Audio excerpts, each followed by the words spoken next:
Infinite Frontier issue 0, which obviously whole host of creators. We'll get into it as we as we go. Mm-hmm. Well, you say that, but they don't say the creators as they go, so it might be worth kind of.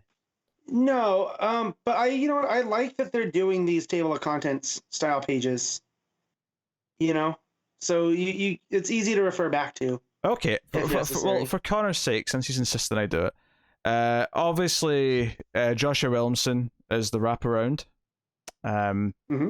With Tynan and Snyder, apparently.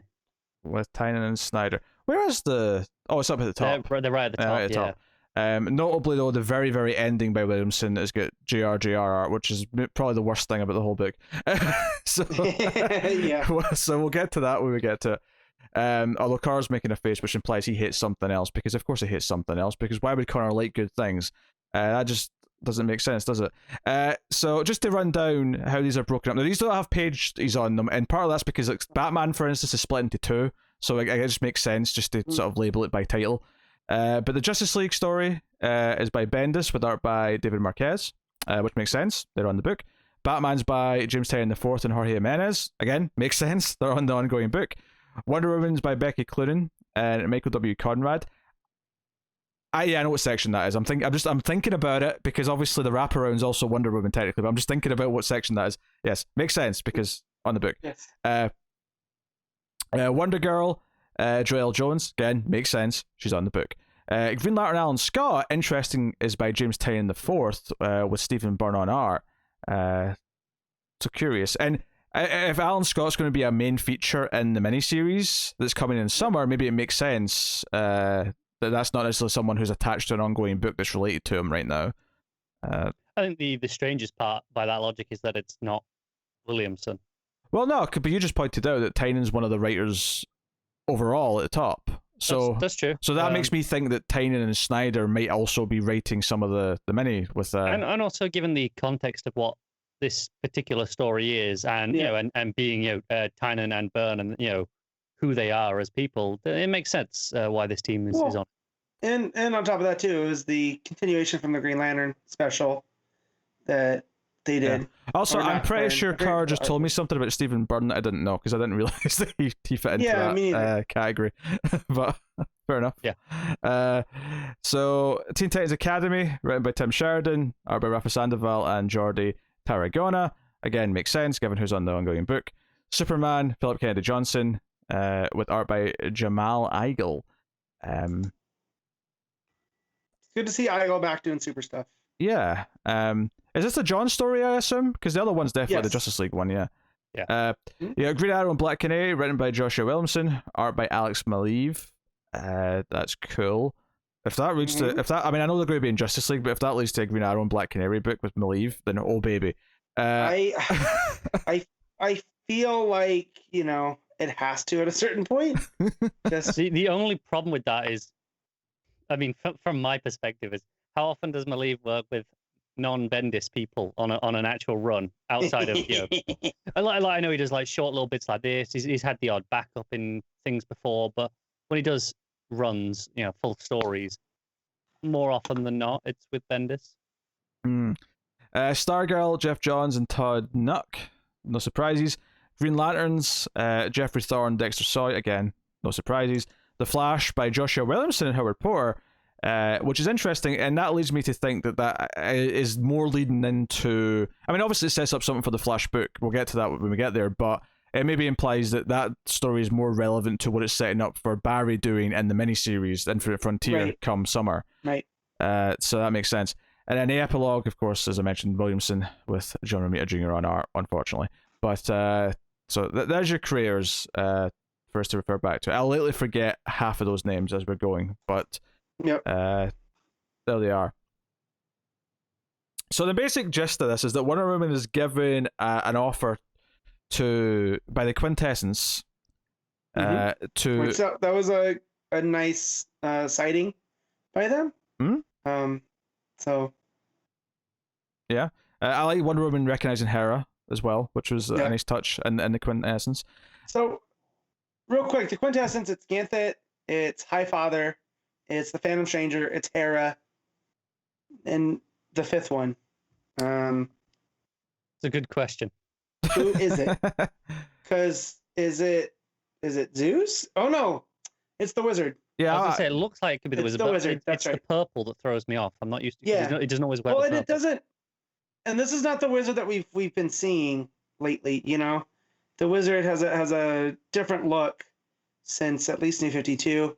So to see this version, it took me a second, and then I remembered right after I asked. I was like, oh yeah, because for a second I thought it was Zeus. I'm like, wait, but why do we have Zeus and Hera? Yeah, but we just had a crisis, Matt, so his appearance can change a little bit. Yeah. No, I know, but it kind of threw me because all the other ones, you can just, it's always a tail. Like even Hera, this looks more like the Azarello version of her, with the way that she is. But yeah, and I think what's interesting though is Hera is probably the one you would not recognize at first, potentially, because she's not as distinct as some of the others. No. Like, compared to Phantom Stranger or the Spectre, who are very obvious. Right. So I think that's probably why they chose as well to have, Diana, reference her name beyond just, it's recognition from, that stuff, but it's helpful for the reader as well. Yeah, I think it's interesting to note that the Spectre here points out that Wonder Woman just saw possible futures. So I think they're actually already clearly saying that future state is not a set in stone thing. Like whatever she's just seen is possible futures. So they're right away saying, even though some of the ongoing books are going to tie into things that are in those future state books, that doesn't necessarily mean that future is actually going to come to pass in the strictest sense. At least not as directly as it seems there. So I think that's important, and they've already put that in there. And we already kind of knew that was going to be true anyway, because it's comics, and they were never going to stick to what they'd set up, in 10 years' time, right? It's just the way things are. But it's nice that they're already kind of establishing that. But then, she's offered this job, and she's worried that she was told there was a great threat coming to the DCU, and that's why she's hesitant to take the offer. So the Spectre basically takes her around, and it's almost like Wally West in Rebirth. She goes around and sees various characters and what they're up to. John is like the one big exception where it's kind of in the future because it's him as Superman. Everyone else is more or less present day, I think, unless I'm forgetting one of them, but I think they are. So we start off with the Justice League story, which is where the Shazadam controversy came from. Which is to say that there's no controversy whatsoever. It's just that people don't know that he's called Black Adam, and that's just a joke, and that's it. That's the whole thing. But that's the kind of the little twist, is that because they're trying to tell him that Black Adam saved them, people in this country, and Superman is like, oh, you mean Shazam? You mean Captain Marvel? And like, no, this one, and they show him a photo on their phone, and it's Black Adam, and it's like, wait, okay, that's right. And obviously this is teasing the Justice League stuff because Black Adam's going to be on the team.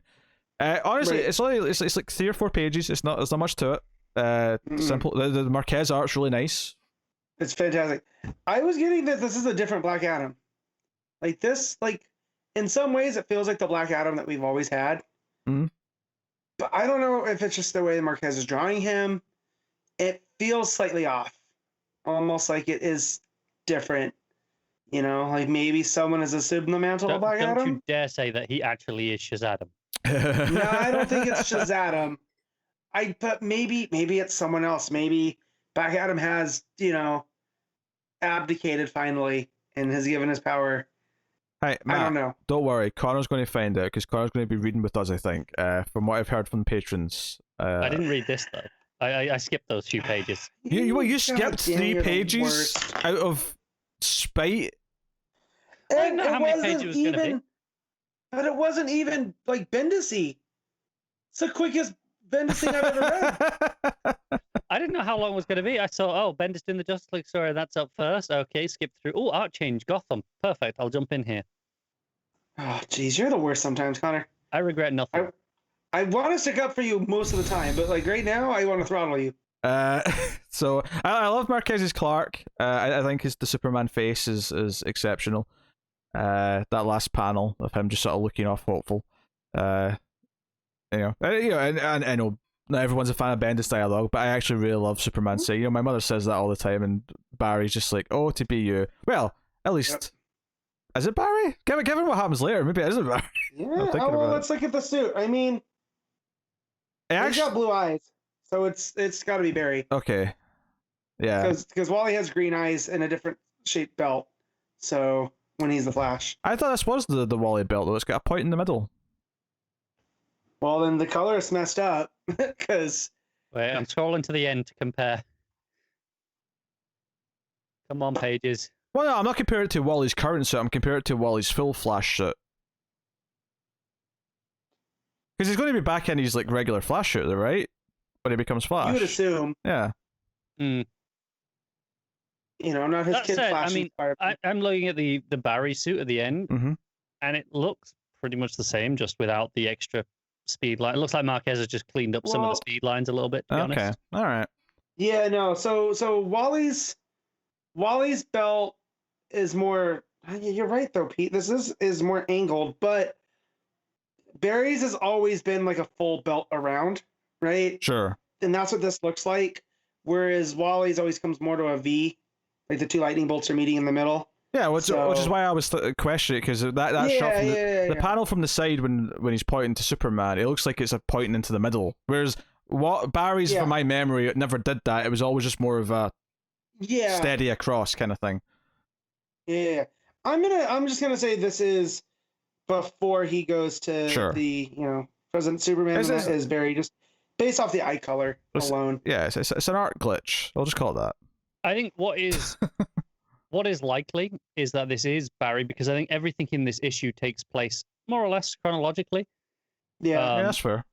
So I think this is being seen before the ending of this, and then the ongoing Justice League book will take place after everything in this issue, barring one or two specific points. So more or less, anyway. Yeah. Okay. All right. That was just an interesting question. Yeah, we go to Gotham. For the I mean, now actually just I suppose I don't know why you rate it, Matt, but just general feelings on Justice League section. Yay, meh or nay?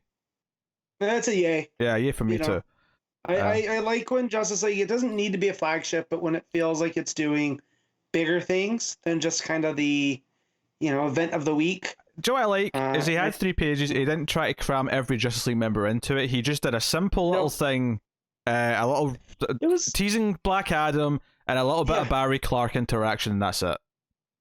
It's a nice tease of what to expect from the from where the story's gonna go. Yeah. So we go to Gotham and we get some narration from someone who, we don't really know who it is yet. Obviously, after reading the rest of this story and then reading Batman as well, it's like I just know who it is by looking at the font. But starting to read this, if you read this first, and you should have read this first, this should have been read before any other book this week. This was definitely the first thing I read this week, because it feels like, this is kicking off everything, and everything else will spin out of this. Yeah. First thing Tuesday morning. Yeah, I mean, it only really mattered for Batman, because Batman kind of follows directly on from the stuff in this, but it's just good practice that whenever these sorts of issues happen, event issues in general, 9 times out of 10 you want to read those first. Yeah, so the issue is mainly set in Arkham, and we follow one of the guards in Arkham named Mahoney. Not to be confused with the main character from the first 4 Police Academy films, just for anyone who may have been confused. But good old Gutenberg. but he's in Arkham, and he discovers that there's a Joker toxin attack on Arkham, which everyone reacts to because it's like, wait, Joker doesn't usually do a big thing like so soon after he's done another big moment. And seemingly Bane is dead, because he lifts up Bane's mask and we see his tongue hanging out and he's all Joker-fied. So I have a theory on this, but we'll get through the issue first. But we get to maybe the most important page of any comic this week, which is establishing the thing I've been asking for literally years at this point, right? Cass and Steph are out fighting grunts, right? And I mean, Cass especially is like straight up in her Batgirl outfit now, right? That's just, we've established that already. Yeah, Steph's still in the spoiler suit. I think the spoiler one's still cool enough and distinct enough that I don't think they felt the need. Whereas Cassie's orphan suit was just the Batgirl suit without the Bat logo of the year, so it always looked kind of naked. Do you know what I think part of the problem is as well is they need Steph to keep her purple color scheme. Yes. Yep. But we just spent like 3 years with Babs running around in a purple bat suit. Yes. I mean, I think Steph, you can't see it in this panel, but I'm pretty sure from the Batman issues from before, she did have a Bat logo on it now. So it's still the spoiler suit, but got a Bat logo on it. If you really could you put ears on the hood?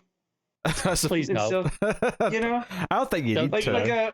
One of those Japanese style hoodies that look like animals. You know, it's called a kigurumi. I'd if rather anyone not. at DC editorial is listening to this, please disregard the last 40 seconds. Yes.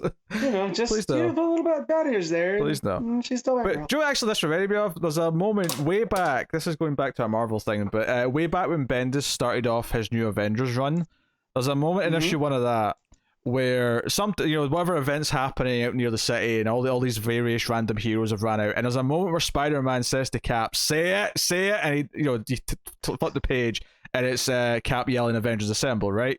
That's the moment. So here it reminded me of that because Cass is like, or Steph's like, you have to say it. It's like, please, you'll make Cass so happy if you say it. So you go back to the Watchtower and Barbara's in full Oracle mode, and she's like, okay, Batgirls on my signal, go. She calls them Batgirls. We've got Batgirls. It's officially a thing. And I do appreciate them having Huntress there to sort of point out that this is kind of an evolution of Birds of Prey. It's neat. But no. Yeah, I mean, it is, though. You're just missing Dinah, but other than that. Well, I don't think Huntress is going to stick around and be a part of it too much, but the point here is to set up that it is kind of an evolution of Birds of Prey, Oracle explains that she can still get in the suit and go kick ass occasionally, but hey, she always liked the idea of being everywhere, and she can't do that in the outfit, and that's the appeal of being Oracle partly, but it also gives her chip and her spine a chance to not be as heavily used. And this is where I feel like she is at her best. Because, sure, she can be Batgirl. But to me, when I got into comics, she was already Oracle. And she fit into that role so well, as kind of the network for superheroes. And, she can be everywhere at once. And on here now, she's not there. Like how they be how they added here that, her spinal, what does she call them on here? I can't find it, but the implants are, they could go out at any time. It's just kind of better to save this for big occasions. So when we do see her suit up, theoretically it would be during, when Tynan's writing a big, huge Batman thing. I think her feeling she can do more by helping everyone from this sort of role is the best justification for her wanting to do this. When she can put on the suit and go fight. I'm honestly a little bit surprised that they haven't, as of yet. Maybe they still will in the eventual book/story wherever this shows up. If they, they aren't tying this into the lack of Alfred there now, because Alfred has kind of been filling that role for the past decade or so. Yeah, actually, to be honest, I mean, when we get to Batman, I think it kind of shows you in Batman she is filling that role now. She is kind of taking that place as Alfred. Right. So. No, and I think functionally she is here as well. That's what I'm saying, is that I'm surprised that it's not being addressed yet. Maybe it will be in that story when it comes up. But it feels like that's part of, or it should be part of her motivation here, is as well as she's done this before, she knows what she's doing, she's good at it, she can do, she help.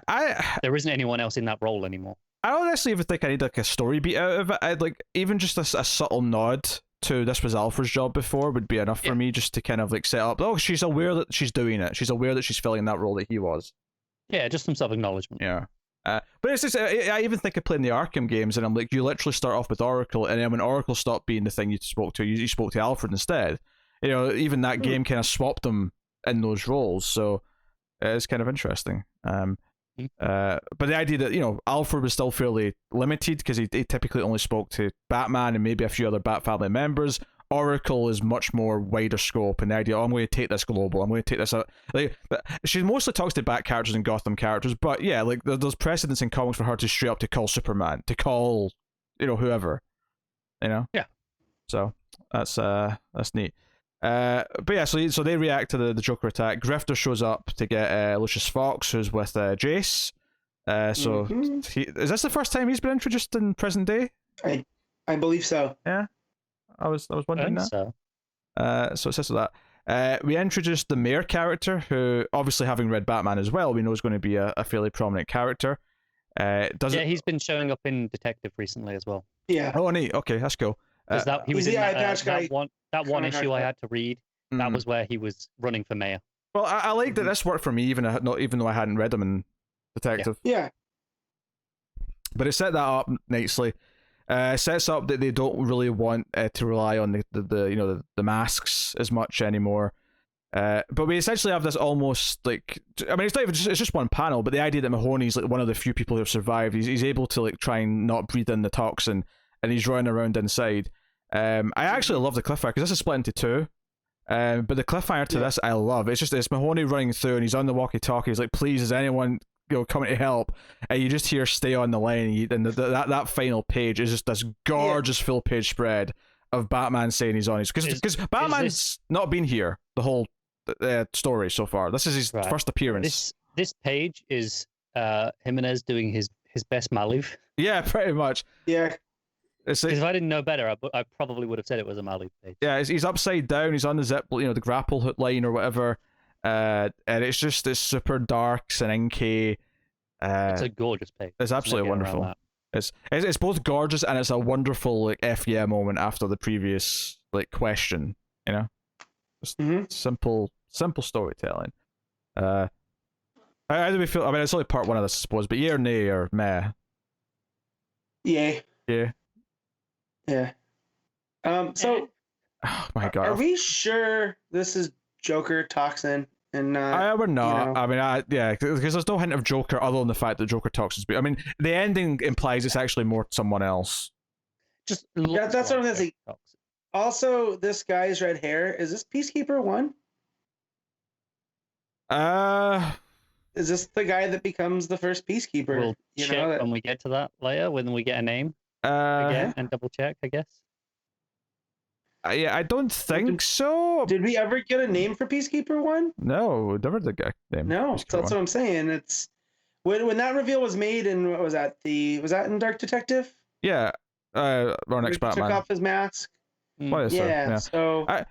Well, I mean, he does lose an arm by the end of this story. I mean, that's not to say that he can't get like a bionic arm or something. Cybernetic. And we know everyone in the Magistrate from those books. They get upgraded. I mean, that comes up. No, that comes up in Batman though, so we'll get to that in Batman. Gotcha. Yeah. So for the record, my is more on the actual storytelling. I like the ideas. I like going forward. I'm excited for these various stories. I just think it reads really like there's like 2 pages of each thing, and it feels really fragmented. It doesn't feel like it flows together as one story. I completely disagree. All of it's about reacting to the fact there's an attack on Arkham. This all felt completely connected to me. It just felt really disjointed to me. It didn't feel big to me. It didn't feel like it was affecting the whole city. Everyone's reacting to it. It felt that I was into it. I prefer when Tynion is juggling Bat characters versus just his straight up Batman run. Like his detective.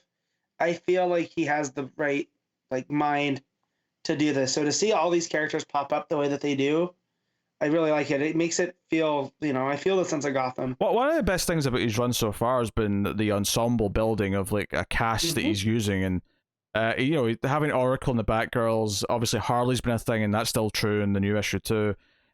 Plus this mayor, plus magistrate stuff, and the villain that we're getting to in the back half of this later. I'm loving all the stuff that's is struggling.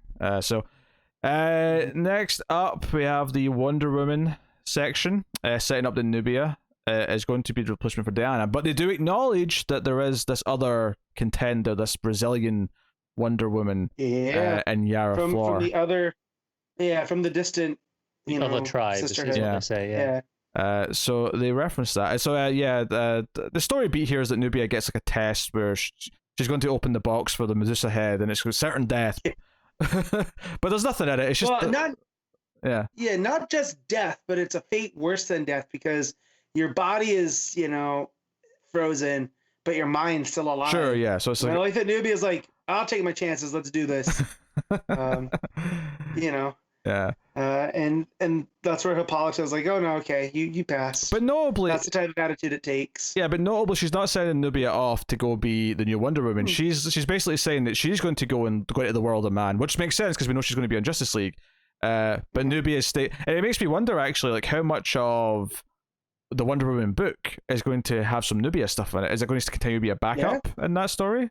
I think for the foreseeable future, at least. Yeah. Because all the solicits so far are still dealing with Diana. Yeah, But who's to say that at the end of that arc we don't get a swap and now we get Nubia in the main? It's very possible, section. especially as this story was Clune and Conrad, right? Yeah. So Right. Yeah, I could see them doing a flip where they put Nubia in the main story and Diana goes out the backup for an arc. Like, they could totally do that. Yeah. Possible they do some Hippolyta story as well. Oh yeah. Right. Yeah, they could rotate the cast. Maybe not Yara just because she has her own book, but if you know, all the others, you know, why not? Makes sense. We have to rename the book Wonder Women. Fine by me. Oh, fine, sure, whatever. Well, no, because they'd have to renumber. Just call it Wonder Woman. It's fine. Yeah. Hey, they didn't renumber Red Hood in any of those bloody renames. Yeah, but you know. No one cares about Red Hood. That's Red Hood. It's not Wonder Woman. Except you and David. No, it's Wonder Women. So yeah, year and nay on that. Again, just a few pages. Matt, So far, yay. Connor. I mean, yeah, it's fine. I don't have any strong feelings on this one either way. Yeah, Sure. that's kind of where I'm at, but I'm also not at a meh. I liked the story because I liked the whole Medusa head test. You're not concerned is the point though. You're like maybe there should be like a yay plus for true excitement, but yay in sense that sure, I'm in. Yeah, no, I'm at that point. It's like it looks fine. Yeah, okay.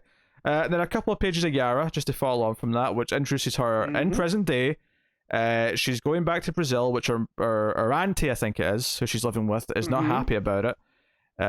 Very upset. The little photo that is taken.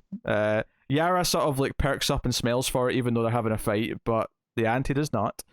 I love her character so much. I know. Like, this is only 2 pages. Well, technically 3 because one's a 2-page spread, but whatever. Like it's really just 2 pages, and that 2-page spread of her waving goodbye has so much personality. And I mean, the only real key plot beat, other than introducing the idea of her aunt and uncle and that she moved away from Brazil, is that there's a couple of, I suspect, Amazons from the tribe she's technically from who have found her, secret agent style. So, which tells me why is she up in Boise, Idaho, which is pretty much the opposite of the rainforest as you can get. Right. Matt, I just know from backstory context that she's been living there for a while, most of her life. I am so glad you knew where Boise was because I had no idea. Yeah, no. I only knew that she was in Idaho because of external interview stuff. Yes, I was not aware of Idaho. So on to the GSA, or more specifically Alan Scott fragment, which is again notable here in that they do reference that history has somewhat been restored. Because of the end of death metal. The idea of the GSA disbanding, Infinity Inc. coming there, and continuity being a little wonky as to their history, but you've got Alan with his kids, and the main point of this is Alan's telling his kids that he's gay, and we're kind of finally getting to this, and them being happy to hear it from him and having a touching moment.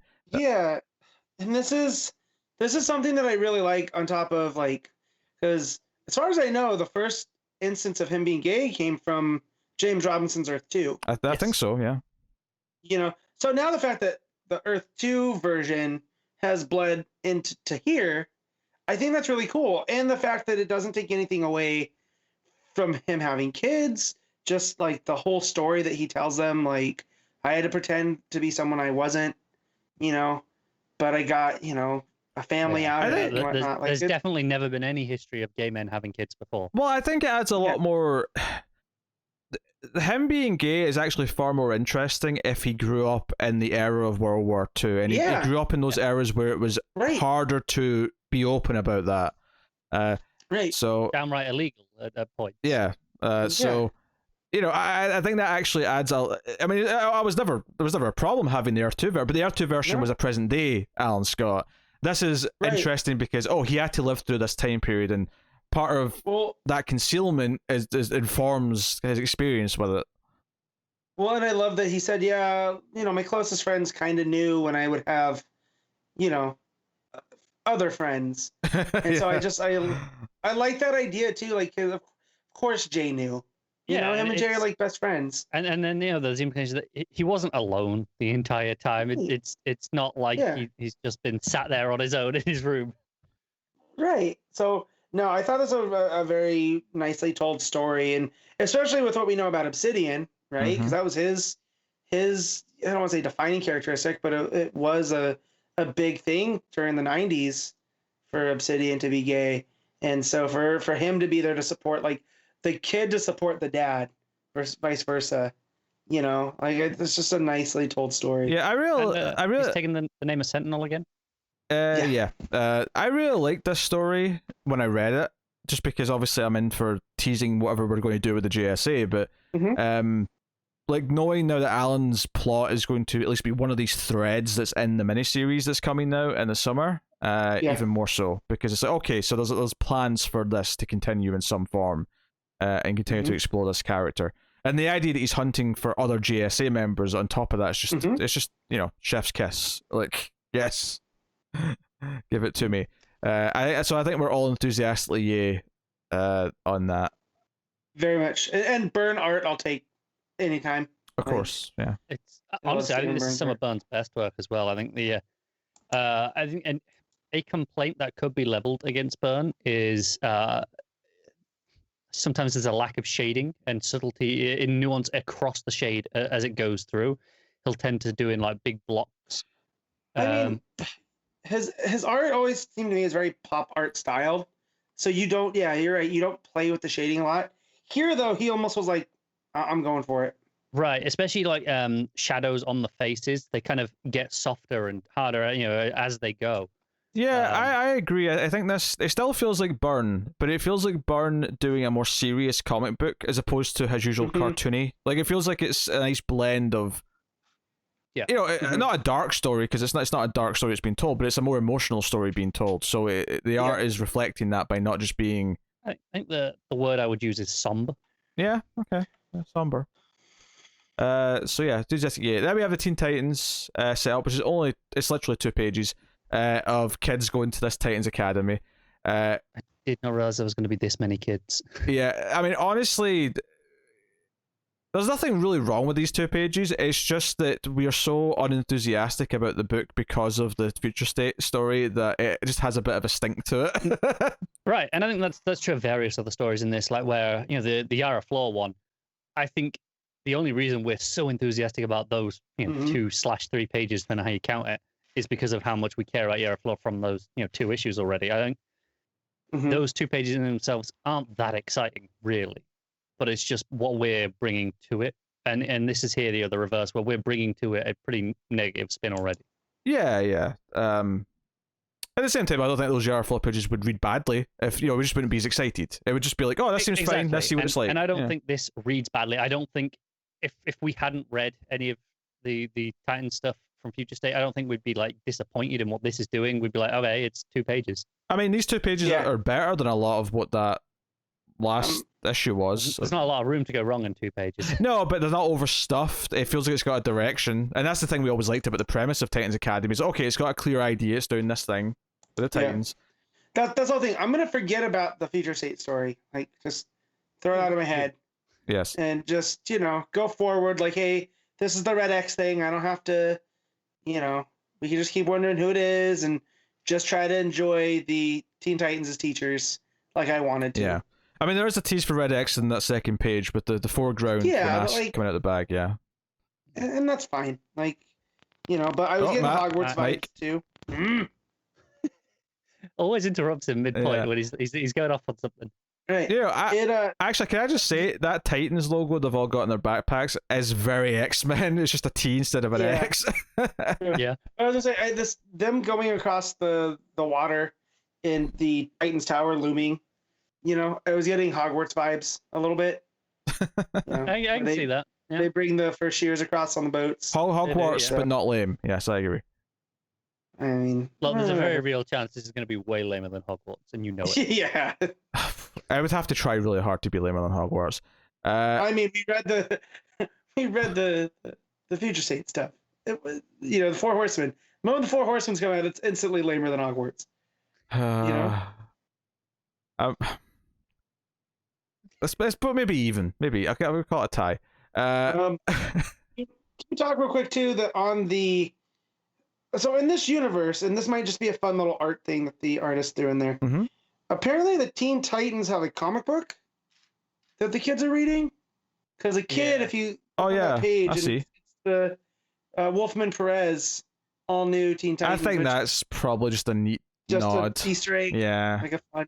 Okay. You see that sort of thing a lot in comics. So. But it was so clear, like it caught my eye as I was reading.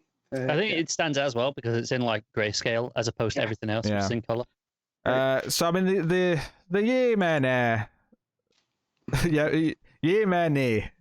This is one where it's on the line of meh and yay. Yes. Like, because again, future state, but I'm gonna forget that and I'm gonna go in fresh and I'll say it's meh, but it's only meh because of what the future state story set me up for. Right. So I would say the opposite, where it's meh in spite of the future state stuff. Because really, I would be nay based off of just these 2 pages. And I'm kind of just I'm like, they're fine, these 2 pages. So I mean, it would probably be meh on its own, but the future state stuff is dragging it down in my brain. So I'm kind of like going, it's not really fair to bring it down that much. So it's kind of on the line between them. Well, in some ways, maybe the most controversial story up next, the John stuff. Because I know some people aren't necessarily fond of this idea of Spectre saying John is going to be a tyrant someday and that he's not a real Superman, he should never be Superman. As you know, obviously Diana's watching saying, what are you talking about? That's John, he's Superman. And it's, Spectre has this big speech about why he's went through all these horrible things. He was kidnapped by Ultraman for some time. His grandfather had him for some time. He missed some of his years. How much this is potentially going to mess him up. But then, of course, Diana has this great little speech about, no, look what he's just done with this monster. They didn't understand the Earth that we're on. He showed compassion. He showed, he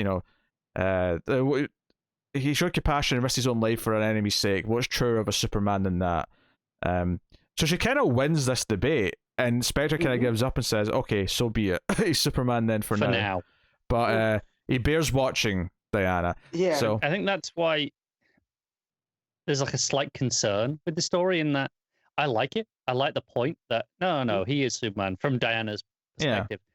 But it shows me a clear editorial perspective that they're not convinced in John's future, and they probably want to play with the dark John at some point, and I'm not looking forward to that.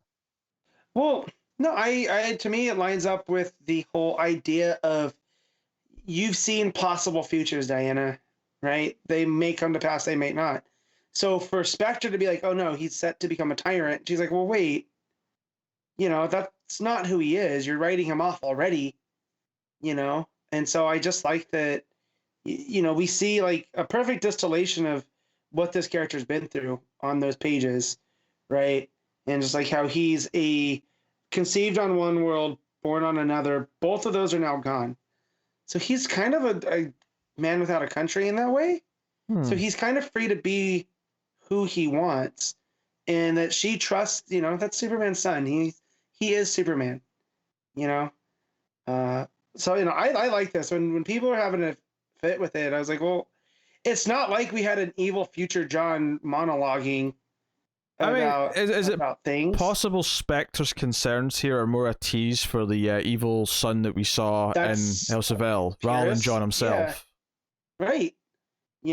So, no, I thought this was a really good story here. Like, and I just love the layouts too, the art, how everything is spinning, and it's the spirals are nice. Yeah, and it's kind of disorienting as you're reading it, and then when he pops out on the other side and says this thing when it's it's just a little itty bitty time monster.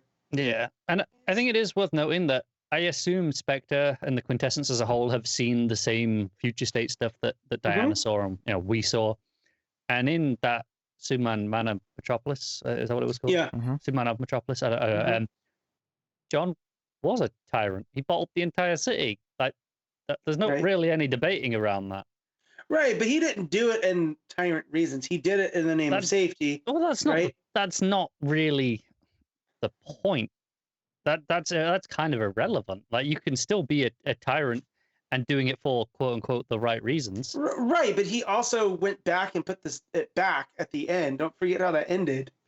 No, I know. I'm not disputing that, but I mean, it's more just he still made those decisions at the time, and there's the idea that maybe he'll do more of that stuff, and that's probably why the Spectre worked. But again, if you see, you didn't read the back half of it, right? So, and the whole back half of that was him going like, well, no, I definitely messed up because I was trying to do too much of what would my dad do instead of what should I do. Yeah, and honestly, that's what makes him go back. If this tease of him being a tyrant is just referring to what happened in that future state book, then it's not actually that big a deal, because it was a lesson defining moment, and that was it. Right. No, I agree, but I suspect what I'm saying is I think the Spectre has seen that and is going. He's like, I don't think this will be the only bad decision he makes. I think he'll probably make other tyrant-esque decisions. Is what the Spectre's argument here is. Well, I mean, if Johnson has a plan in mind to play with future John stuff, and he's run, then we'll see what he does with that. What I think is interesting, from a more a larger perspective of going forward, rather than what this story actually is that Johnson decided in his story in this issue to tell a John story. When, as far as we know, there are no current upcoming plans for John in his run, not directly anyway, not as John as Superman, in the way that this book is showing. And I do wonder if maybe he actually has some longer term plans to split the books into two, where after a certain point, Action might be the Clark book and Superman might be the John book, perhaps. Right.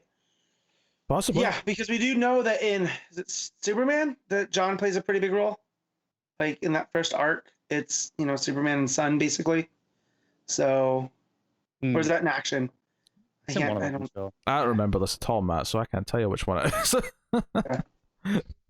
Well, let me look at next week's comics, because you'll know if it's in Superman or not. Yeah, so it looks like John's on that cover, so I think it's in Superman. There is, I think that's a bit irrelevant though, because those first two issues are like a two-part crossover. Does anyone expecting me to remember a solicit text for anything until the book comes out? Wait, don't tell me Jordan Kent's named after Hal Jordan. No. Okay. That would be funnier though. I'd be like, wait, I don't even think Clark and Hal are like buddies that way. And also that Hal, as far as we know, doesn't even exist in that universe. No, that's why I was thinking of the name Jordan in comics going, and that's the only one that came up. Look, just stop worrying your brain about it, because this will bother you, and you'll be distracted for the whole episode. You know that I can't. Stop thinking about it and go and watch the episode when you finish. You've got time before the hockey starts. Let's get through the comics. We're going. All right, so yay, name, whatever on this one, Matt. A big yay. Of course, it's a big yay. There's a Superman logo involved. Connor. I'll give it a yay. Yeah. I mean, I don't get me wrong. I think again the two future state issues from Johnson are by far like more exciting to me than this, but 3. 2. But hey, so then we have the Green Arrow, Black Canary few pages, which also of course has the return of Roy. Roy is back after Crisis, after Death Metal, and he almost calls or does call but hangs up, and he feels a bit weird about it. But Dinah and Ollie do have a little conversation here about how parts of continuity are sort of coming back into their brain. They're talking about how some of their memories are starting to come back from previous lives. And it has a little tease at the end as well, where she's like, you know what, let's just leave all the cosmic stuff to the Justice League. And he's like, about that, obviously, clearly, a little joke lead into the fact that they're going to be on the team in Bendis' Justice League, which was nice. And of course, they pop in as they're doing the deed. And I love that Diana's like, maybe we don't need to be here right now. I like that. But just the I feel like Williamson, because we know he wrote this, and when we get to another part later, I feel like he was bothered by Heroes in Crisis as much as we were. Oh, sure. And I feel like he's using his new role as kind of an architect of the current DCU to be like, hey, I'm gonna fix things. It's basically all gone by the end of this issue. Yeah, there's nothing that lasts, and this was the big one, because my go-to joke was the only thing that lasted from Heroes in Crisis was the death of poor Roy. Yes. And now when I turned the page and he was there, I was shocked, which is always a good, 2 years. But and Was it And even? then on top of it, Was it even 2 full years? It feels like more like a year and I a half. don't know. I'm kind of ballparking, to be honest. I Yeah. can't remember Yeah. exactly the timings of Hero Crisis. and I also feel like he finally throws away that stupid hat that the writer who won't be named, forced onto him in the New 52, and he throws it in the garbage. And He now also leaves behind his bow, though. yeah, Yes. I mean, well, and if this leads to him, because I don't know how much pre Infinite Crisis stuff that you read, but like he'd gotten rid of the bow because he kind of had a Grayson moment where he was tired of being the sidekick of Green Kind of Arrow. when it changed to being Arsenal, right? That's when he changed to be an Arsenal, and he went to work for Checkmate or the government, one of the two, and he was like, using laser guns and other things. He's off to that's why he got the name. he's off to become Magistrate 1. That's what he's off to do with it. I hope not. Although, if they choose to do that, I'm like, oh man. But I don't think so. So yeah, I mean, yay on this one, I would say. Okay. Yeah. Hard to do anything. Just looking at the art. Yeah. Malief, hard not to get excited. And I don't know how much he's going to be doing going forward. This is just a fun. Hey, maybe thing. I'd say he'd do backups in Justice League, but that's where the Justice League Dark stories are going. So maybe this will be more to do with the book with Williamson with the mini or something like that. We know from what Ram V said with Swamp Thing that if it's successful enough, this is just season 1 of it.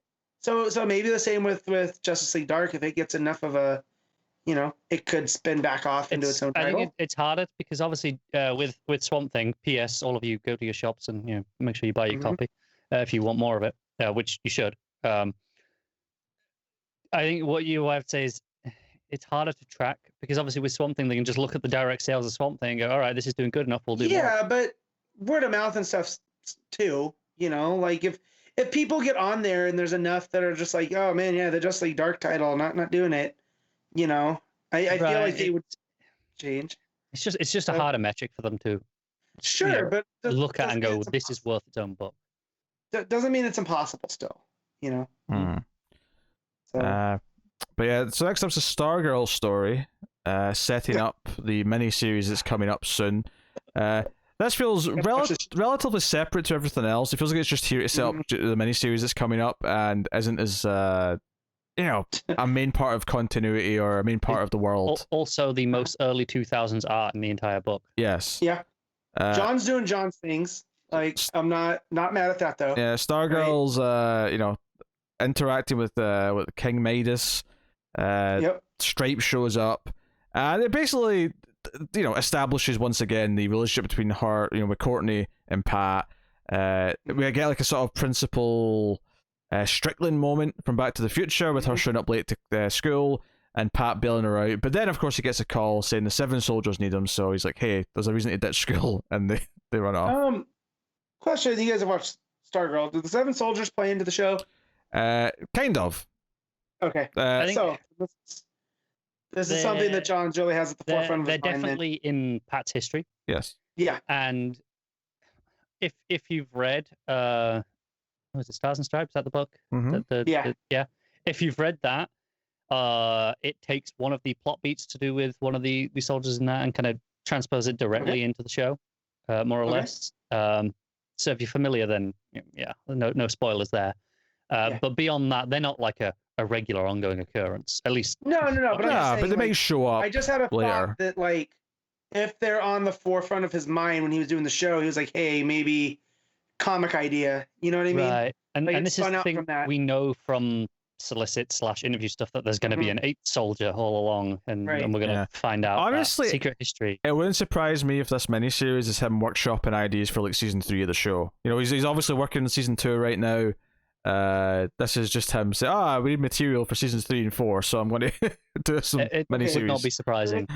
If you count them all in that group shot, there's already 8. Is there? Yeah. 1, 2, 3, 4, 5, 6. There is. You're right. Technically, yes. Well, did Pat count as one of the 7? No, I can't remember.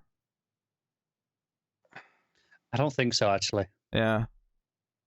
But I think then it was the 7 soldiers and Pat was just kind of along for the ride at points, right? Yeah, Pat don't count. Then, okay, who are the 2 sidekicks then back there? Do they count? I mean, it's not my strength here. I haven't read. So I wouldn't ask Talking Superman because he was big on Morrison if I should go check out the Seven Soldiers. He goes, it's kind of its own thing. The Morrison book. Yeah, that's a whole thing where it's like each soldier has their own mini issue or mini. Yeah, the mini. If they're each 777 because Grant was working some magic. If you ask me, and it's a whole thing.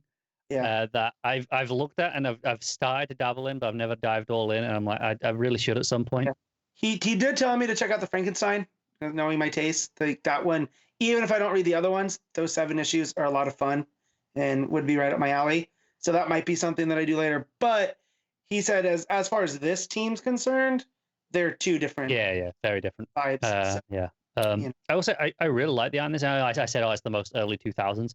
Right. That's not a knock on it. No. I think it's a lot of fun. I think it's really expressive. There's a panel where she's trying to explain to the principal. She's thinking of different excuses.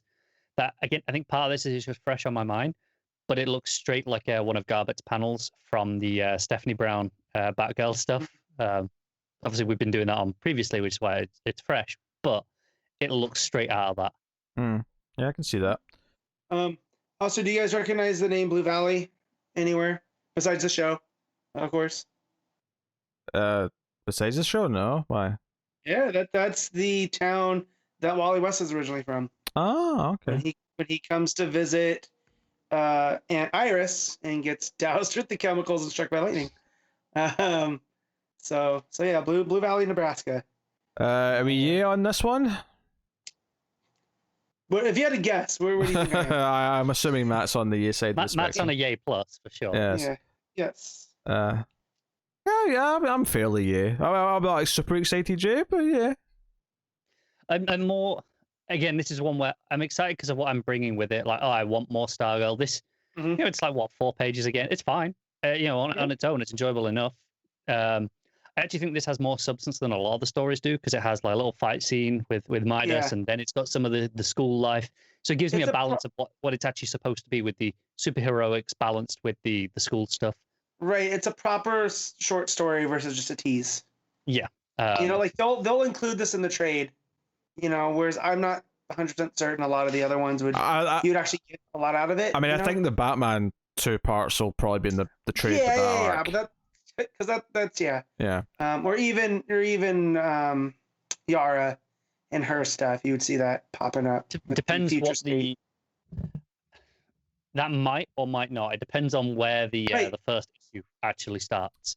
Right. So that's what I'm saying. Where this feels like it would definitely be, almost like the Zero. Like back in the day, you used to be able to mail in from Wizard like half issues that were kind of stuff like this. It's the sort of thing that they might put these few pages before the credits page for the trade. They might have like a little sort of like prologue, and then have the credits and whatnot. And it'll be really consistent because I think Enoch's on art for the at least the next one shot that we're getting as well, if not beyond that. So it won't feel out of place. Yeah, I think I said mini earlier. Yeah, it's a one shot again, but yeah, the Stargirl thing coming. We're just assuming there's a mini coming after us, really, aren't we? Yeah. So then we get back to the Batman stuff. Batman arrives at Arkham, or he's on his way to Arkham. He's not quite there yet. And we have whoever the villain is with this kind of tan narration box with the sort of scratchy black text, sort of narrating about how Gotham is changing. It needs to evolve. The people in it need to evolve. They need to be more scared.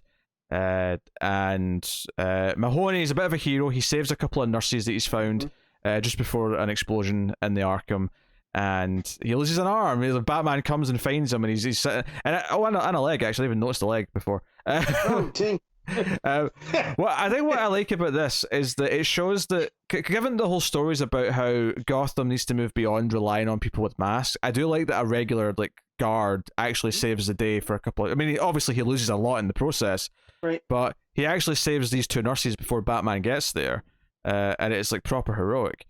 And his first question as he's losing consciousness is, "Did the nurses make it?" Yeah, they okay. So it's I thought it was a neat little beat that thematically ties in. And Batman, the police try to arrest Batman. He's like, "Look, there's 17 people potentially still inside. I'm going to go in there and I'm going to get whoever I can." And that's when we cut to some of the other stuff, and we're introduced to this Mr. Saint. Simon Saint. Simon Saint from with his weirdly big head. Yes. Wait, is it Simon? Saint Industries. Yes. I think it is because I remember that because when I first read it, it wasn't in this book. I read it in an interview, and I thought it was going to say Simon Stagg. Right. And it didn't, and it threw me. Yeah. Isn't Simon Saint the name of the Saint old character too? Of what? There's a character called there's a Val Kilmer movie called The Saint that was based on an old TV show, and I feel like his name was Simon Saint as well. I mean, it's alliterated, so it's a good chance someone else has come up with Simon Saint at some point. That's why I thought, was it Simon? I couldn't remember if they actually say it in the issue or if I just This is definitely Simon Saint. Okay. It's said on the next page. Yes. Okay. Cool. Oh, there it is. So yes. So basically, he's the one who wants to start the magistrate program. He's behind setting it up, but the city needs to be more scared before they'll accept and open their arms willingly to it. And that's when we reveal the new look Scarecrow on the final page of this. He's the one helping get everyone scared, and presumably we think he's behind the Arkham Joker toxin attack, to drive up the fear. So which is why it might actually be Joker toxin, just used by Scarecrow. Well, I'm thinking it's adjusted, and that's why they're like, well, it's not typical Joker, right? Like they're not laughing; they're like already dead with smiles on their face, which makes me wonder if he altered it and it is a. Do you think there's an element of? So again, this isn't that far fetched, but like drugs that can make you seem basically dead. Yeah. And the idea that now Bane has risen from the dead, is scary to people, right? Yeah, and so it's almost like an adapted Joker Scarecrow hybrid gas, right? Where it made him see everybody, that way. Mahoney. I'm sure because he's the only one in there, right? Like well, I mean, the only one running around that we get to see. Well, right. The only thing against that is Batman's reading saying there's only 17 alive, so we're assuming that that's after the explosion. True.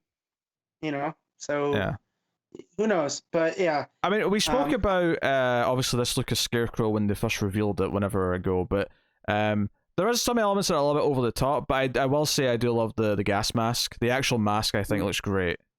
I think it's only over the top for this reveal. Yeah. I think they kind of went above and beyond for the reveal page.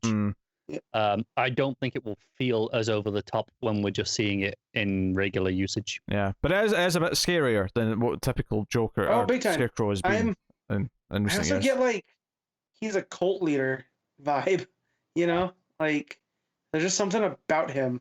Well, he's a cult of personality, Matt. True. So yes, I'm still on the Bat stuff. Yeah. I love Scarecrow.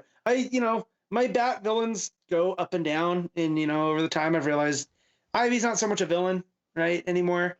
No. So I think Scarecrow, Two-Face kind of top that list. So I'm 100% in for Tynan's. If he can do what he did for Clayface, but in reverse, where he could make Scarecrow that an actual scary character. I'm here for that. Yeah, that's cool.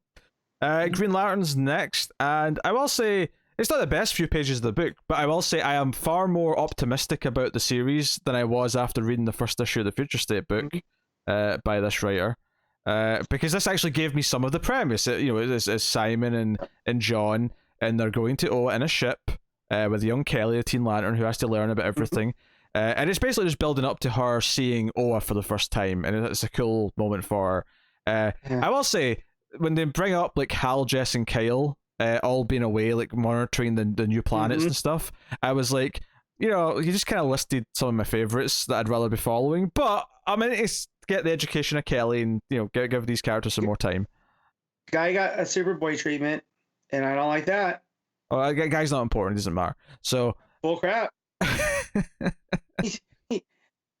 Yeah. So maybe it's because Guy is actually down on Oa already, and that's why he's not somewhere else.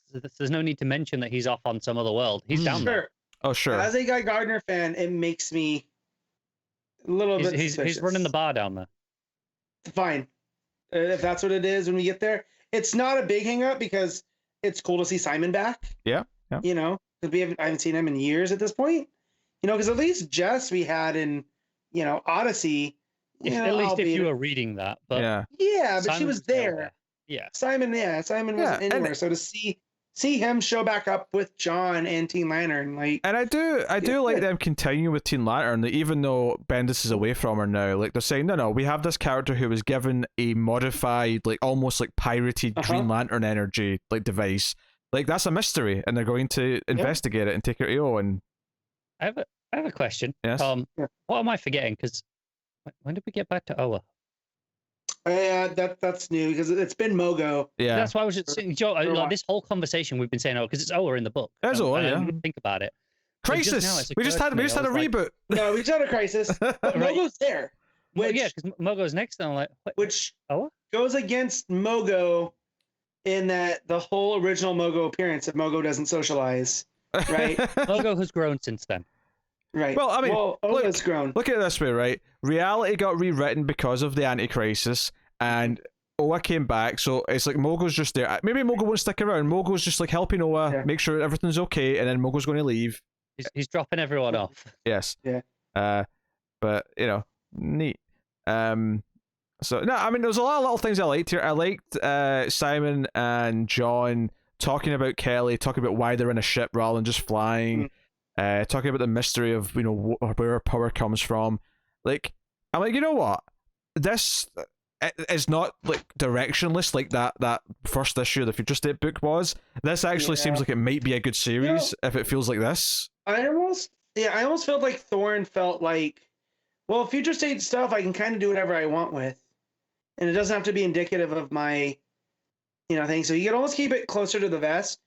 But this rekindled like my love of Green Lantern. That's because it's been missing from my life for a while now, and like just seeing like Simon and then Mogo just in that I mean, at the end maybe hanging around, I was like, oh yeah, I loved this section of the DCU. Like maybe it still won't be that good. Maybe we'll try issue 1 and it won't be that great. But I'm far more less miserable about trying issue 1 now after these few pages of like, oh, this is actually kind of what I imagined it was going to feel like.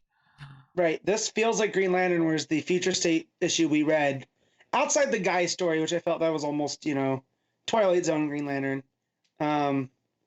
This feels very much Green Lantern. Even the fact that they're using a ship, which kind of looks like Abin Sur's ship. Well, I wasn't even thinking of the back. I was just thinking of the main story by the writer who's in the book. No, I know that, but that didn't feel Green Lantern at all. It felt like closer to something like Omega Men, But yeah.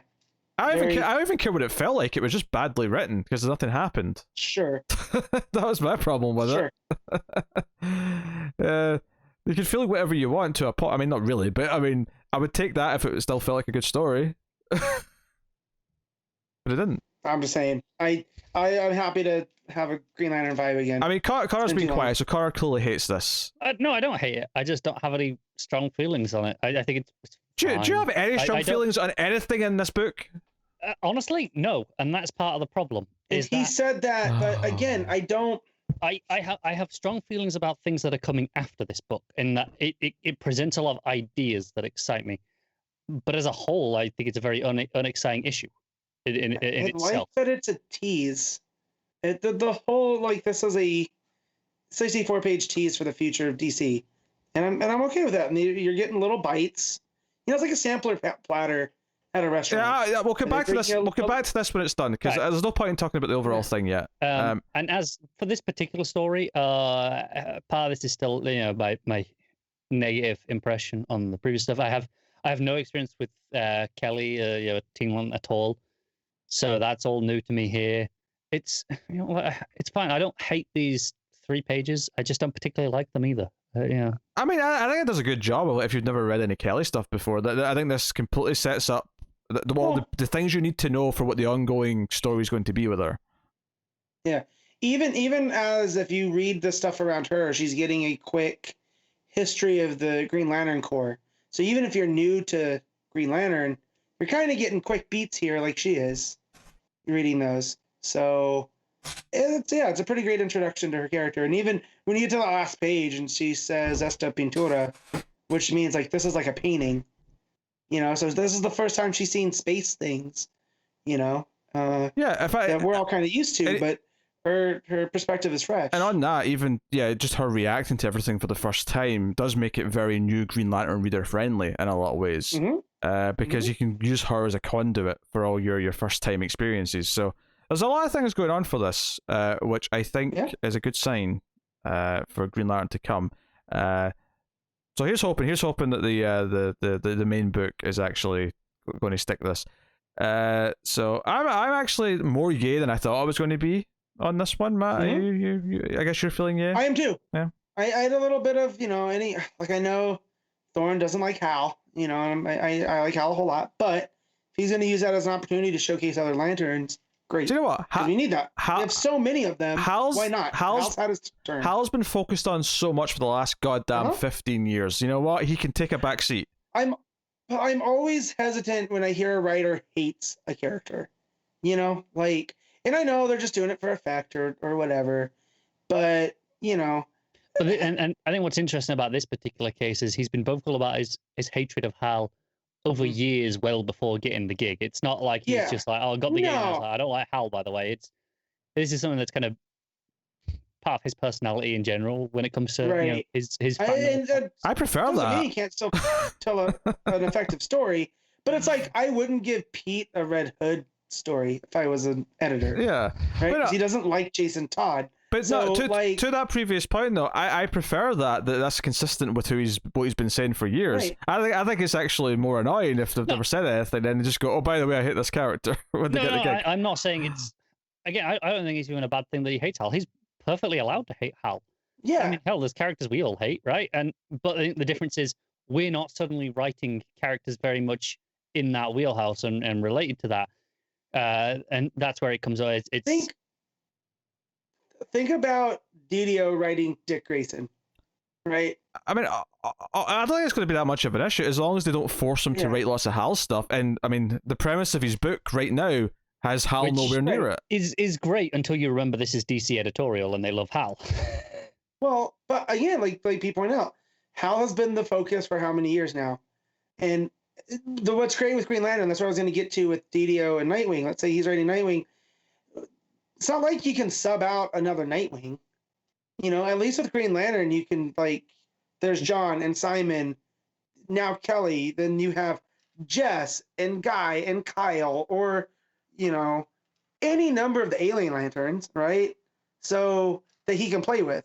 So it's not just Hal here. So it's not Hal at all. It's not even the premise of the book, which is why I don't even think it's an issue. It's not even. No, but to me, it is a little bit like I hear that coming from a creative, and it kind of rubs me the wrong way. Because I mean, let's say Humphrey said that when he took on Green Lanterns back at the start of Rebirth, it wouldn't Hal had maybe a cameo at some point in that 50 issue plus run. I wouldn't have liked it then either. Here's the thing, though.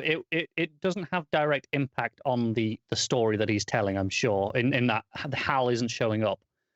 But that in itself is probably a reaction to he doesn't like Hal. So Hal won't have parts where, even if we think there should be Hal at this moment, they won't be there. It would be kind of like in 10 years' time, hypothetically, John is Superman. Clark is retired for whatever reason. Mm-hmm. And whoever's writing them doesn't like Clark Kent, but is writing John as Superman. We'd be like, well, this doesn't feel right. We don't necessarily like that. Even though Clark's not the focus of this story, it still feels a bit weird. And I think that's kind of where this comes in for a lot of people, is that even if this isn't a Hal story, the fact that Hal is such a big part of the Green Lantern mythos, to dislike Hal to a lot of Green Lantern fans feels like that he must dislike a lot of Green Lantern elements, and that's where their concern comes in. I think there's tons of Green Lantern fans that hate Hal Jordan, just like there's tons of Flash fans who hate how Barry Allen hogs the spotlight. So it's kind of a weird thing, especially since I don't necessarily think if a writer loves a character, let's say a writer loves Jess, a writer loves Kyle, but hates Hal Jordan, should they never get to write Kyle or Jess because they should be disqualified because they don't like Hal Jordan? I disagree with that sentiment completely. No, the whole reason we have Barry Allen back is because Johns loves Barry Allen. It was his favorite character. But what I'm trying to say, you know what I mean? Yeah, but the point I'm trying to make is I don't think a writer who loves Kyle Rayner should be disqualified from writing Kyle Rayner because they hate Hal Jordan. I don't think that should ever be he's easily the worst Earth Lantern, so I think it should. Shut up. That's not the point I'm making. Again, I'm playing devil's advocate, so I don't really feel this way, but I think the argument comes in that sure, you can do a Kyle Rayner book as a Green Lantern, that's fine in this scenario. But this is a general Green Lantern book where it's got a lot of the core involved as well. So the fact that by its nature Hal should be at some point probably involved, they're worried that and then it will either avoid Hal because he doesn't want to write Hal, or he'll write Hal badly. That's where their concern comes in. Yeah. Until that is actually committed, it's kind of assuming someone is guilty of something before they actually do it. So true, and that's where you're saying comics writers are comics readers are reasonable people. I mean, Shazam was a thing because of this. So that wasn't comic readers. That was comics journalism. This Oh no. He doesn't consider himself a journalist anymore. He actively refutes that statement that he is not a journalist. He is a reporter. There is a difference, apparently. Oh, good Lord. I don't like that guy. All right, let's move on. Let's move on, please. It's getting late now. The Flash story. Hey, I've been keeping this brisk. It's not my fault. There's been weird debates about stupid things. All right. And Connor being like just unbearably negative all the time for no goddamn reason. Hey, I was being quiet because I didn't want to be, incredibly negative. Yes, but when he's being quiet, I know it's because he's going to be negative or otherwise. Howard Porter art on Flash is something I'm okay with. So seeing this here, it's not his best. He's got. I don't like that very first. Yeah, panel. It's a weird face in that first panel. It's kind of ugly, to be honest. I'm glad I'm not alone because I've been probably more critical. You guys do this to me, where I'm just reading and I skim, like not skim, but I'm reading. I don't pay attention to that, and you guys pointed out. Now I can't unsee it. Look at his face. It's like I know. Harry's abs throughout the entire story are just all over the place. Anyway, so this is the thing.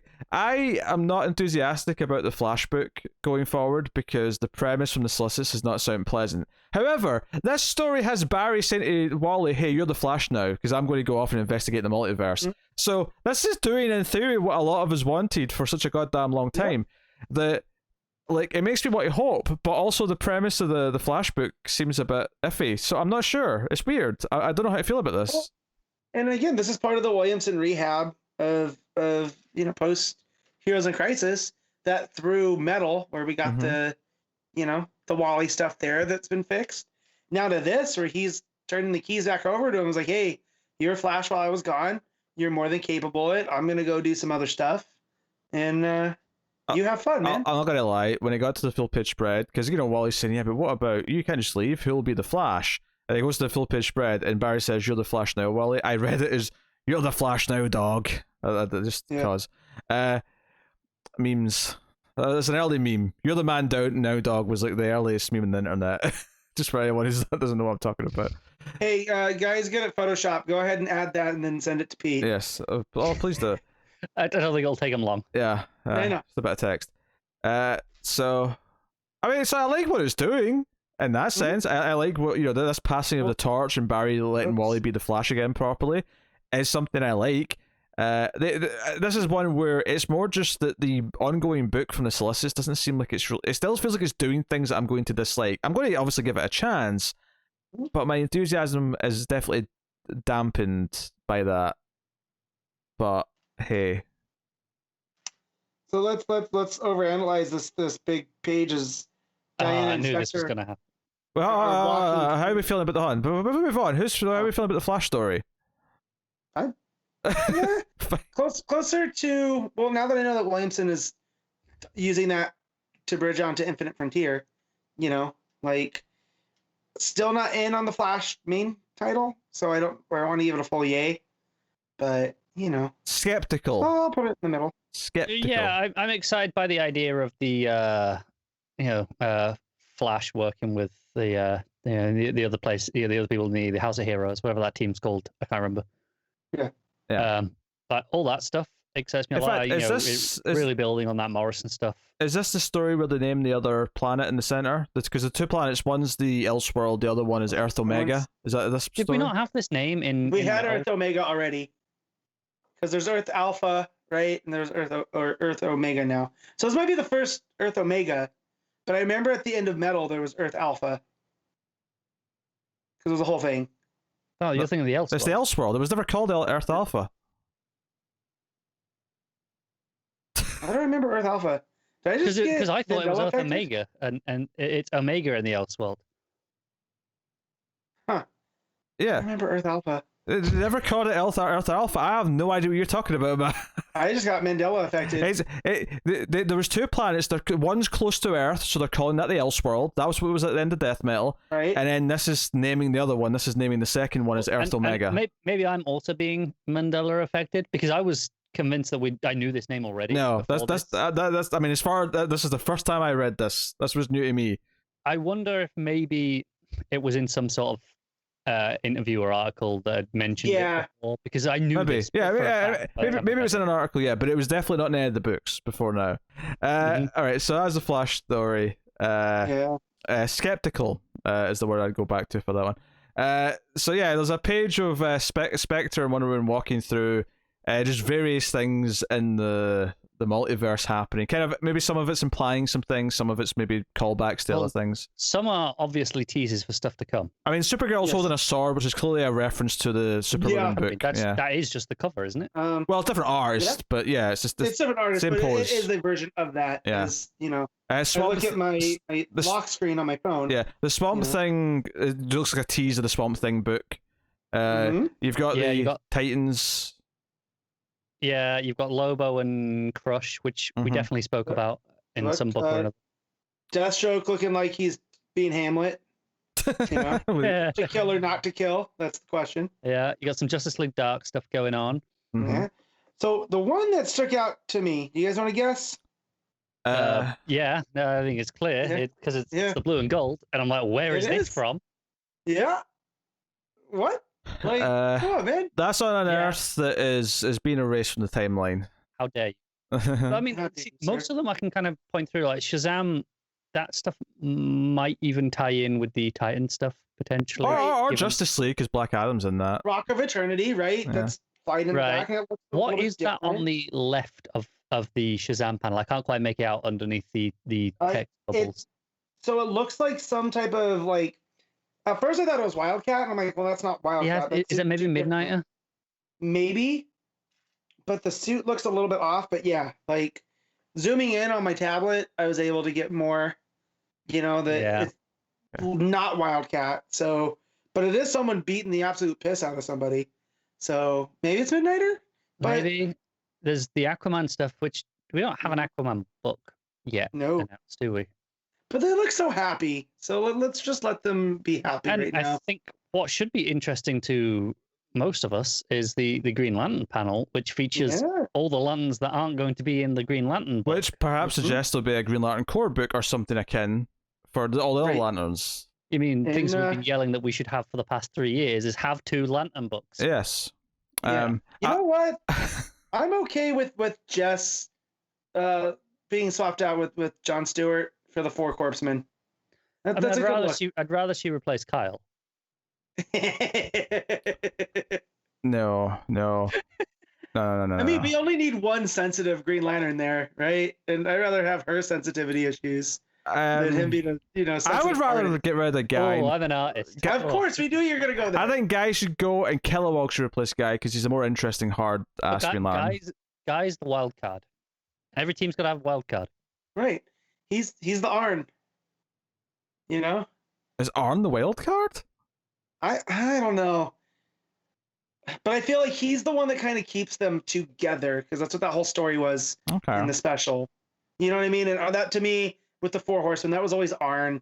Everyone else came and went. And you know what? It was always Rick and Arn. Connor can't say shit, but that's because there was a direct reference to the 4 Horsemen in Green Lantern at one point with the 4 Corpsmen. Yeah. So this is all very relevant comparison sake. It is very relevant. Which is why I wasn't going to say anything because I know that's what it's referencing. Although obviously, the 4 Horsemen as an idea has been around like 1,000 years, give or take, probably. Yes, but that's not what the reference in the book was. It was to the wrestlers. I know. Or legs on a table. But I mean, Hal's Ric Flair, right? I mean, that's. Yeah, well, I mean, we've gone through this before. Yeah. The amount of women. Come on. Gotta be. I mean, I'll never read that Vendetta run because I know that after that reference, all I want Hal to do is to chop someone in the chest and go woo, and he doesn't do it. I know he doesn't do it, so I'm just not going to read it. But you know what? I'm sure Guy spine busted somebody. I'm sure him and Arkillo. So. Oh dear. Anyway. Yes. Cool. So that's that page. But yeah. So Wonder Woman. It sounds like she's agreeing to take the job, and then she's like, "No, I'm not taking this job. You misunderstand me. Take this job and shove it." Yeah, you've just shown me that all these people are going into a new infinite frontier, so I'm going to be there to guide them there. Like, I'm going into this new chapter. We get this great 2-page spread of the. This is basically, remember the 2-page rebirth spread of all the characters? Yep. This is essentially Infinite Frontiers version of that. Now, not everyone is there, but most people are there. Because there's definitely some people you can look for that you won't find. If you really try, but notably Nick's Batman's there as well as regular Batman. Yeah, and so on. I will say almost all my favorites are represented, so I'm okay. Who was I looking for? Because I was delighted that I'm forgetting now. I don't know. Because I looked at the page, really in depth when I first saw it. Some of the interesting ones to me, of where we don't know where they're going to show up. Raven. Mm-hmm. Batwoman. Fair. Raven's probably just Titans Academy, though. I'd have thought. Maybe, but we haven't had any mention of her with that yet. But I mean, makes sense, I suppose. Vixen. Yeah, Vixen could be a number of places. Yeah. Steel maybe as well is the one that sticks out to me. A little bit different. Where's Steel? He's a bit. John. Oh no, he's up there. Yeah. Raven's, what were you saying, Matt? Raven's under Batman. Where's Raven? Under Batman. Bully's knee. Oh, okay. Oh, that is Raven. Yeah, I know it's Raven. No. In my head, I always look for purple and stuff with Raven. Like your signature. Matt, that is so Raven. That is so Raven. I just got a flash of the future, and now I got to prevent it. I've never even seen that so Raven, but I thought of the joke, and I'm going to do it. Yeah. Either have I, but my wife watches it, so Of course, your wife, who is a teenage girl, and of course watches such things on Disney Channel. I had to tell her today. I am done. I am done listening to Taylor Swift in the car. Hey, I want last year. Hold on, Matt. I want the audio listeners to know that Matt, before he started that sentence, looked over his shoulder to make sure he couldn't be heard. That was what that pause. Oh, that is the best moment we've had in months. Yeah. She is sneaky, and I just that pause. Like, am I safe? Yeah, okay. Yeah. That was the Peel and Key sketch of calling their wives bitches. It was like, and I said, bitch. You said that? Yeah.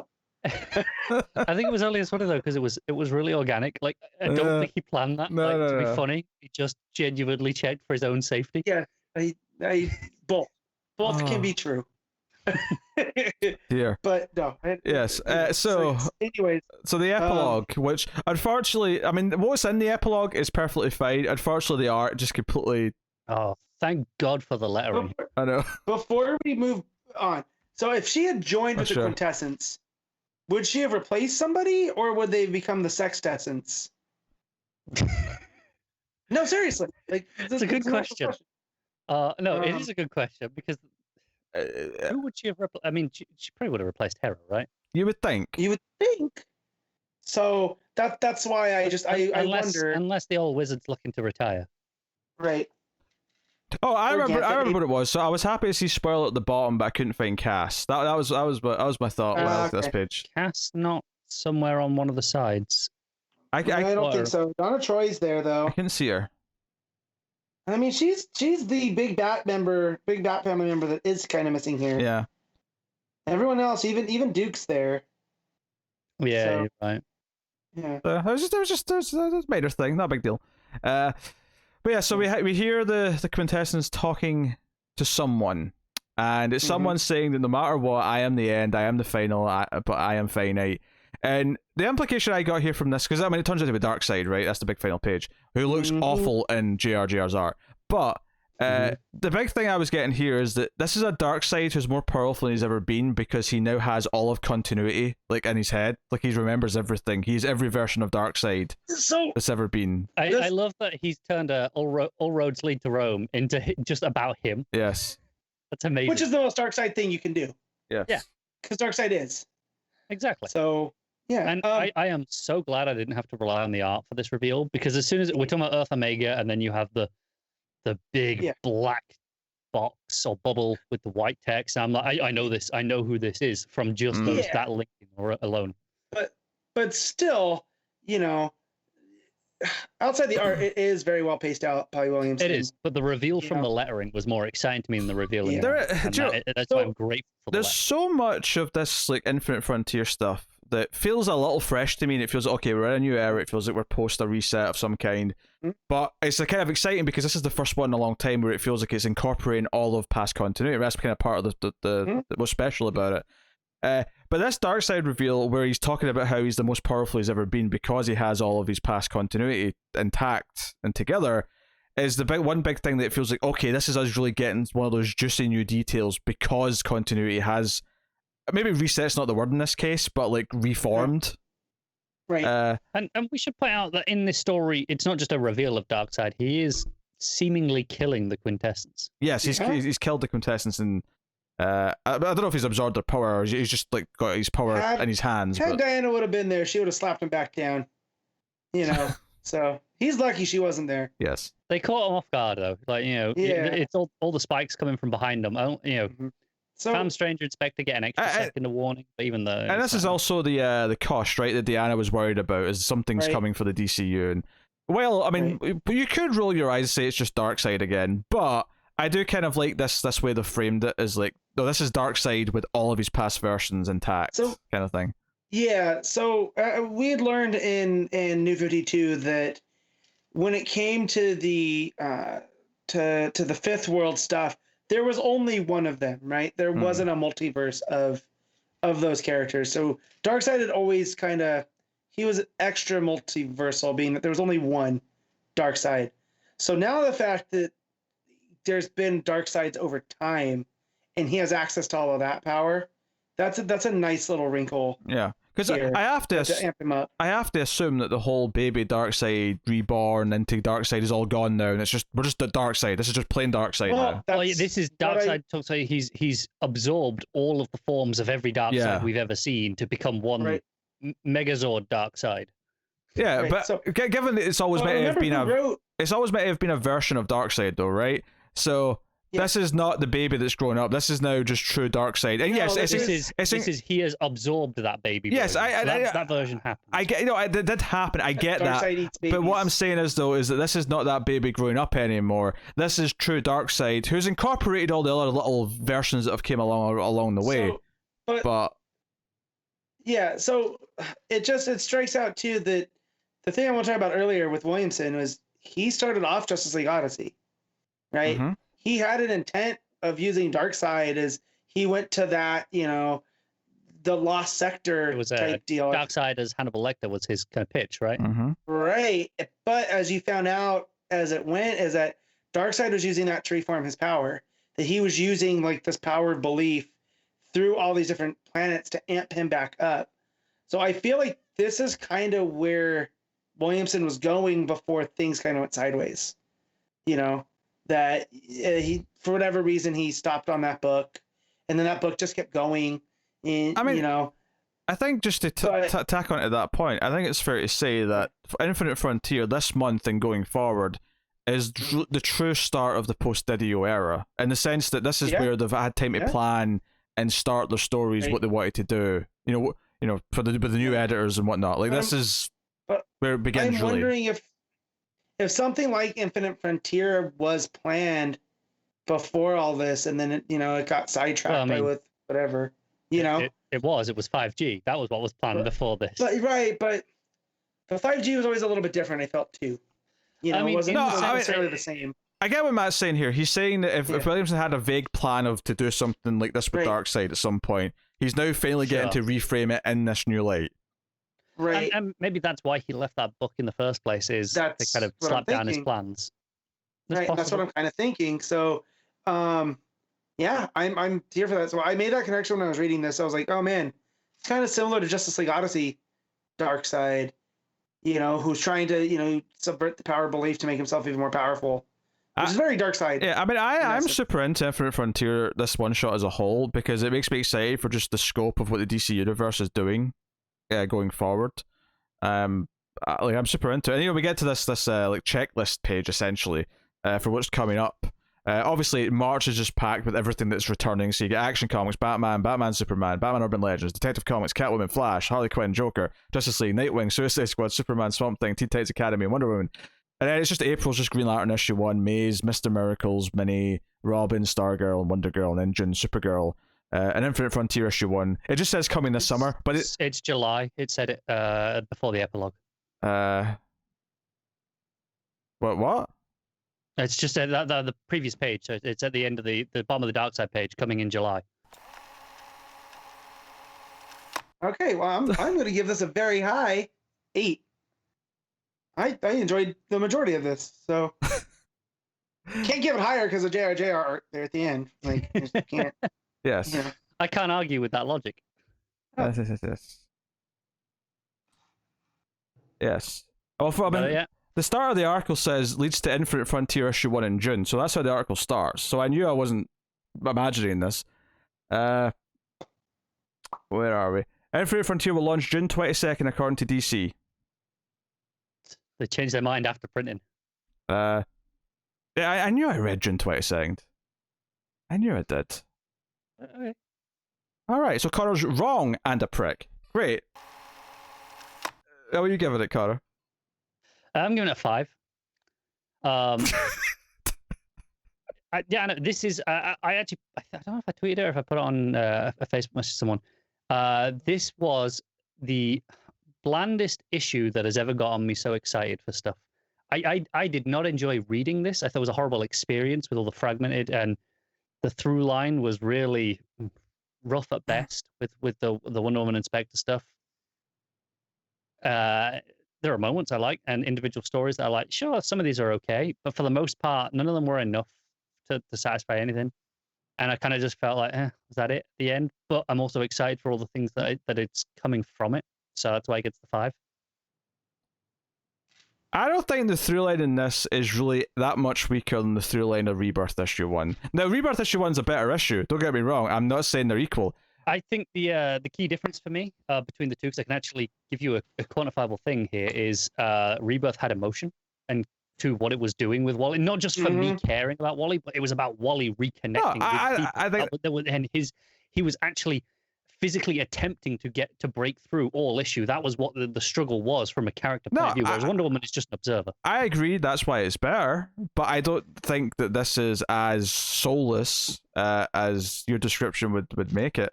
I'm excited for so much that this is set up. I'm excited for the DCU going forward, and yeah. So I'm going to. I'll agree with Matt and give it the straight 8. Boom. And I think that art in the last epilogue does kind of. It probably would have been at least an 8.5 if it wasn't for that last epilogue's art. Just put that out there.